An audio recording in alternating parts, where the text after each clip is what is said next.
So when we talk about smart city itself, people ask, what is this? What is meant by smartness? Is it artificial intelligence? If this or that? What we are basically looking at is a city, how we can operate in a sustainable mode, and also how it can be efficient and how it can be convenient, not over convenience, at least it becomes a livable city. So that is what I've basically gone down to such a level, maybe because of the experience here, that we should be able to live in a city to go into that, okay? So I'm not going to explain a major technology breakthroughs and all in this solution. So some of my slides are animated, so I may need your help to basically click one by one, sorry for that. Okay, so we'll go to the next one. So the story here, I think you already heard today from, do not look at the accuracy of that number, 33, it will be 33 and then 42 and all, I just put a smaller number there. So, you know what the situation we have in almost all the cities. And I do not say that this is not the situation only here. Of course, many parts of the world already solved some of them, but still, traffic is a problem, waste management is a problem, pedestrian safety is an issue, it is all over the place, especially in emerging markets. So, this is the situation of Bangalore when only 30% of India lives in city. This is going to be another 10% up. So, we can imagine what would be the situation. Next one. Okay, so I'll go one by one here. Parking search alone, you know that, no? It takes around 30% of the traffic. 50% of the plans are dropped because you don't get a parking. Typical parking search is around 20 minutes in Bangalore, I would say. 20-25 minutes. By that time, your movie is gone or whatever is gone. So you basically drop and come off. And average traffic speed in most of the cities is around 8 km/h. And it will go down if you do not fix the problem. And one death in every 4 minutes. And one policeman for 700 plus people here, which is the lowest average in the world. And even emergency assistance takes considerable amount of time. If you basically go with somebody in an ambulance for emergency assistance, you will see the pain. It takes hours to reach a hospital. So this needs a fix. So I'm not going to talk about great technologies, and I would say that it is not that our roads are wide, not wide or so. Our road size is similar to what is there in Munich, and of course leave the autobahns aside, and in San Francisco or in Bay Area or in Santa Clara, similar, or in Vietnam or in Malaysia, similar width. Maybe we have more wider roads. And we have parking places. We have more people also. The problem is the throughput of the services is very bad. If you increase the throughput, I think we'll increase the traffic velocity from 8 to 10 rather than going from 8 to 6. And it's must have. Simple things. Detect the traffic violation, penalize them, get it automatically. A policeman standing at a traffic junction can catch maximum 50 in 8 hours. You need to fix, we need to basically get all of that. We have put the solutions in the junctions, and in a traffic junction in Bangalore creates approximately 1,000 traffic penalty tickets by end of the day, 1,000 per junction. And we talk about funding, right? 1,000 penalty tickets, 30 junctions, 30,000 into 100 rupees, we are talking about 30 lakhs per day. Per month, you know the scale, right? So money is not the issue. And we need only some 15 crores, 20 crores to fix this problem. So we have surplus money, we can cover the cost maybe in 6 months itself. Automatic number plate detection, catch them, where can I park, what are the, we have the attitude, some parking place is 20 rupees, some parking place is 30 rupees. For that 10 rupees, we'll go another half an hour and then basically go and park somewhere. So find out what is the parking rate there, whether I'm okay to walk or I'll basically park here, 10 rupees matters to me or not. So mobile parking search, and of course for emergency assistance, you call the police, then you call the fire service, then you call the ambulance, then 3 people at home talk to each of them and then guide them where to come and what to do and all. It's impossible, especially when you are in trouble. You need one mechanism to basically connect all of them and speak to them what is happening and they coordinate. Must have. Next one. So what we are saying is, just only increase the throughput. The number of roads and the width is not going to increase in Bangalore in our lifetime, and of course also in the next generation to come. Some peripheral roads may come, but It is not going to happen. So only thing what we can do is increase the throughput of the existing infrastructure. Next one. I do not go over I mentioned a couple of them. Even we have the bus service. We have 5,000 plus buses in Bangalore. You wait for them. Sometime it will come, sometime it may not. If it comes, 4 numbers will come. So, because it is stuck in some traffic, with all due respect to the people who are managing 5,000 buses at the BMTC, they have already dispatched it. It is stuck somewhere, and then basically all the 4 are coming. Because all the 4 has come now, next another 1 hour, no buses. So we need a bare minimum mechanism to say that when is my next bus coming. If it is not there, connect that information to all our Uber and say that, okay, there is no bus coming there, please give them a share, right, and basically hang around there. So simple. I would say that technically, we don't need major technologies to do that. It's so simple. Only thing is, we need to understand the problem, and the specifications are to be written for that, and ensure that it is done and operated in that form. Otherwise, after 3 months of the inauguration of the project, it may not work. And all these solutions, let it be traffic, transport, parking, all should basically sit on one platform. You know, platform is the most abused word these days. Maybe I do not use that. One data center, so that, you know, the government agencies can share the data and then see that, you know, they can take some action. For example, if some traffic issue is there at some place, do not send buses over that for the some time, because you will only going to add more traffic. But that information does not exist today. We'll go to the next one. So I think Prayukt has already scared you on data security and all. I do not want to add more.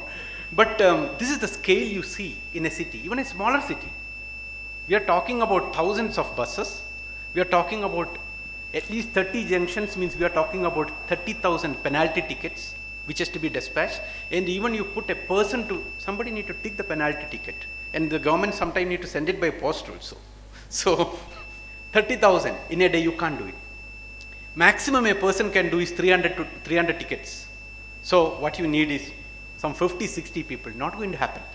We have the lowest number of policemen in this country. So we need some mechanism to automatically check it.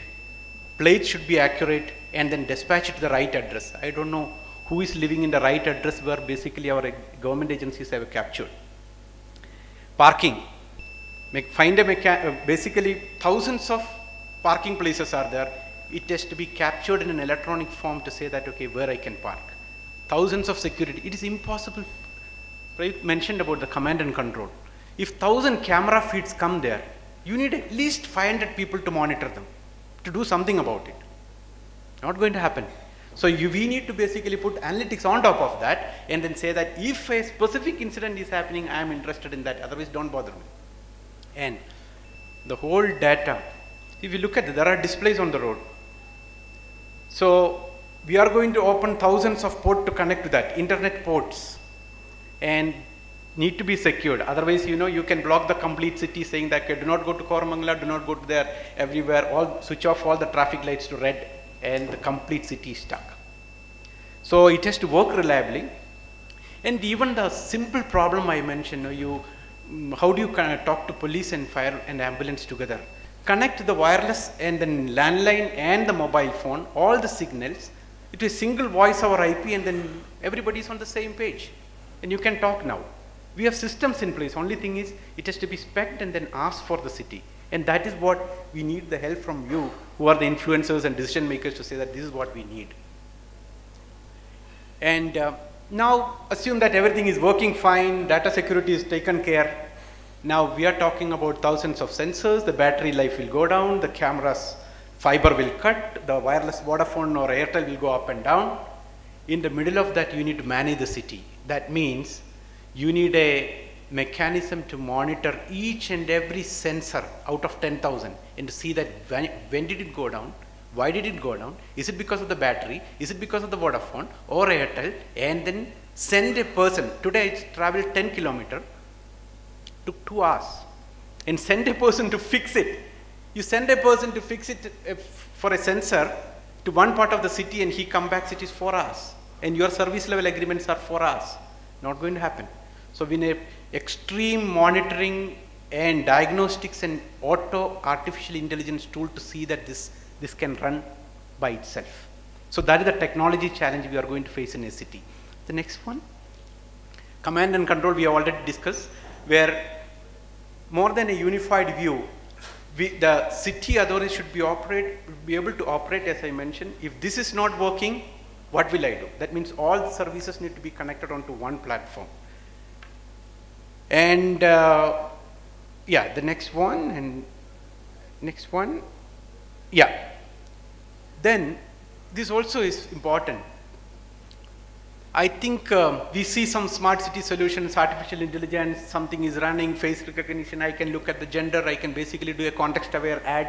That's not the need of the hour. Of course, we can do that. Next, after we fix the problem, when you have a smart city platform, when you have the data of traffic, transport, there will be a tremendous amount of data. Then you can basically do auto traffic management. You can do auto fleet management for 5,000 buses. Based on the traffic and pollution, you can manage the buses. All those things you can do later.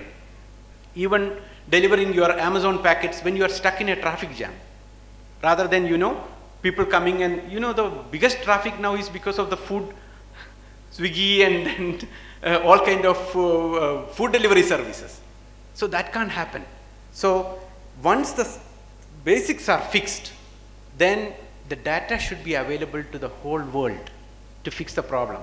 We have the traffic management system in this country. We have the BMTC, but we cannot get this data. We are taking actually data from Singapore and London for our simulation. So make the data open and let it be an open platform where the whole country or whole world, because we need the help of the whole world to fix the problem. And who can basically look at our data, latch onto our platform, and give modules for traffic management or expected time of arrival or whatever you need. Artificial intelligence modules or data analytics modules or video analytics module can be hooked there, and everybody can use it. And the whole world can use it. That is the way we should basically look at it. The next one. Next one. Yeah. Now, this is all technology. We need additional help. One is there should be a comprehensive planning of what you're doing for traffic, what you're doing for transport, and then see that there is a common technology plan for that. First one, public transport should get priority, and we should have a standard specification. You can see, the India smart city, I think we have utilized only 5% of the funds. We are supposed to complete by now. It's almost 4 years. That is because every city is creating a specification. All kind of things are written in that. And after that, RFP get cancelled. Every state is writing a specification. There is nothing. Traffic management is solved world over only by one way. Transport management is solved only by one way.